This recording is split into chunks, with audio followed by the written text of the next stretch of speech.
Oh, wow. Okay. Well, first I want to thank this guy, this woman, and their daughter for hosting this. When I decided that I wanted to come and see my Dutch friends, I thought, well, maybe I can get some money out of them. And they said, of course. The Dutch love to give money. Didn't you say that? So we decided that they would help me put this on. And the reason I've asked people to come here is I want to share my experience about working in Athens with the refugees, and specifically the focus is on the need for a van, and I'll get to that. This journey began right here in Holland. I was living in Utrecht, and I started volunteering with Hope Caravan naar Griekenland, and did some sorting and work in the warehouse in Bleiswijk. Not much, but I did a little there. And in February, Karina and Eluna said they were going to Athens, and would I like to come? I said, I'm afraid I'll miss my Dutch lessons. They said, don't worry, we'll help you with your Dutch. Get some Greek lessons. And get some Greek lessons. So we went to Athens, and that was my first time ever seeing what it's like with the refugees fleeing war and terror in the Middle East. We worked at the port of Piraeus. Piraeus is its own city south of Athens, and it's a harbor where large ships come in and out every day to take tourists out to the islands. But what was different then was refugees were coming from the islands at the north of Greece, Lesbos and Chios and those islands, and coming to the port in order to get on a bus, and the bus would take them to the border. It all seemed very strange to me to cross the ocean, get on a boat, come down to Athens to get on a bus to go back up to the border. But that was the system. And initially we went together, and I have to showcase these because they brought these little finger puppets, which were quite a big hit with the kids, you can imagine. And I have many, many pictures of us together. This was February 15th, starting February 15th of this year. And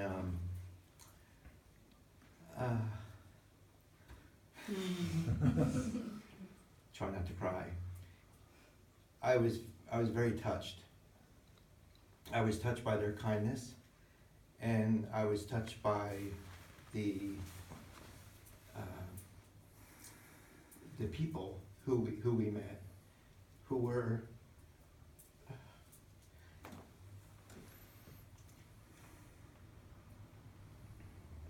despite what they'd been through, were very warm and very kind-hearted. Everyone smiled at me as I smiled at them because that was the only language we had in common, or something, just a gesture of heart to each other. And we did this every day for 16 hours a day, it seemed, some days, because we'd have to meet a boat at 6 in the morning, and then we would have, I don't know, maybe 600, or maybe it was 1,000, or maybe it was 1,500. It was always changing. And then we would meet them, and we would attempt to give them any comfort at all. A little bit of water, maybe some diapers for the baby, maybe some baby milk, maybe a carrier for the mother to carry their children, because at that point, the borders were still open, and it was possible for them to get through at Idamini, I believe, right, Michael? Yeah. And to walk into Europe. They were going to walk.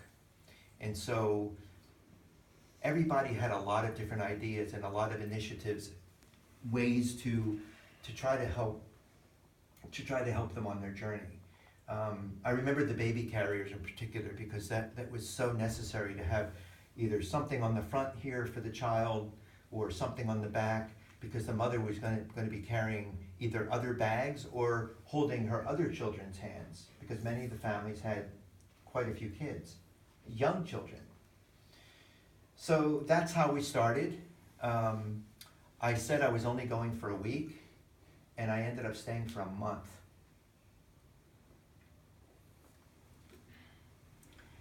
Something happened to me when I was there. I was so taken by both the suffering, the intense level of suffering, and the strength of the human spirit. That's what got me. And I saw that in the refugees, I saw that in the volunteers, which was a very international, from an American like me to the Dutch, to the Swiss, to the Spanish, German, you name it. The Balkan even. Where? The Balkan even. Yeah, exactly. Everyone was there. And then I was really moved by ordinary Greek citizens who were coming every day to donate anything they possibly could. And I'm sure most of you are aware that Greece is not doing well economically and has not been doing well for many years. Many of the Greeks are quite poor. If they're on pension, if they're older and on pension, they're getting about 340 euros a month to live on. So they were giving, it didn't matter whether they had it or not, they still gave it. And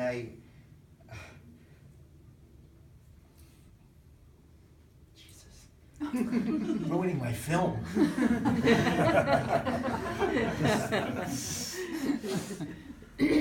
Special effects. Special effects. Okay. Wow, I didn't expect all this, but that's how it happens. So, so I was moved by everything, and I just after my friends left, I decided I'm going to stay. And then each week I would say I'm going to stay another week, and I'd change my flight another week, and change my flight another week, and then finally I had to come back because I had some business to take care of. So I did that, but while I was there, I decided I was going to move, that I was going to go there, and I was going to live there, and I was going to volunteer full time, which is what I did April 15th of this year. I left the Netherlands and flew to Athens, and I've been living there ever since. And wow, it's I don't even know where to begin. It's just it's a remarkable experience. It's it really covers, for me, it covers the whole range of what it's like to be a human, from the intense suffering to the joy of what the human spirit can do, and everything in between, just from the lowest lows to the highest highs. And when I moved there, I worked with a volunteer group, a Greek volunteer group called Pamparaki. They were at the port. They were kind of the backbone of the volunteer movement at the port. And anyone who came kind of worked with or around them. And that they became my next family. So I moved there.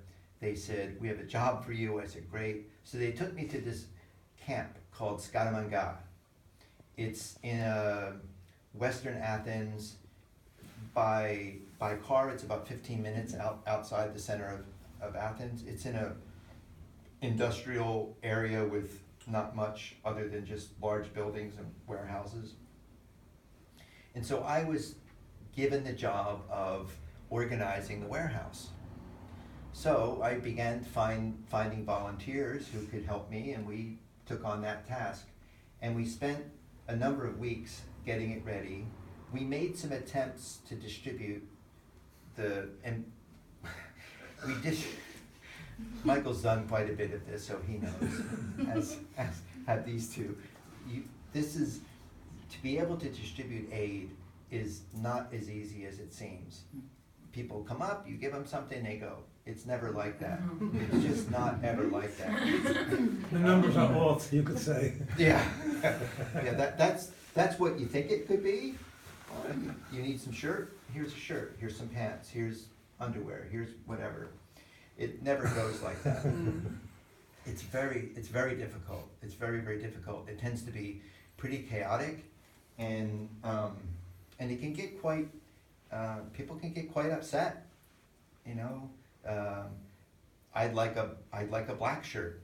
We don't have any black shirts. We only have white ones or yellow ones, but I want a black shirt. I'm sorry. I mean, these are just. You can imagine. So these were of course, through the translators. Because I don't speak Arabic, I don't speak Farsi, I don't speak Kurdish, the various languages that are present in the camp, and it was very difficult. So we made some attempts, we continued to plan, and by we I mean myself and several other volunteers. We got the warehouse ready for what I love to call our grand opening, and it didn't happen. No. The morning we arrived to start distribution, the warehouse had been broken into the night before and looted. So all of the organization, all the organization we'd done by way of setting up shelving and our ideas of how we were going to distribute. So this whole plan just evaporated. So the warehouse is a very large 500 or 600 square meter empty building, dark and dusty building that was on site, which we were going to use, which we started using. Somebody broke into the back. Essentially, they just came in and they just knocked everything over and threw all the clothes everywhere. And it struck me more as a angry kind of acting out. It was. Somebody asked me if anything was taken. I said I don't know. There's no possible way to know with tons of clothing and other aid what was taken. That black shirt, maybe. Maybe that black shirt. So needless to say, we're all pretty upset and disappointed. Well, now what do we do?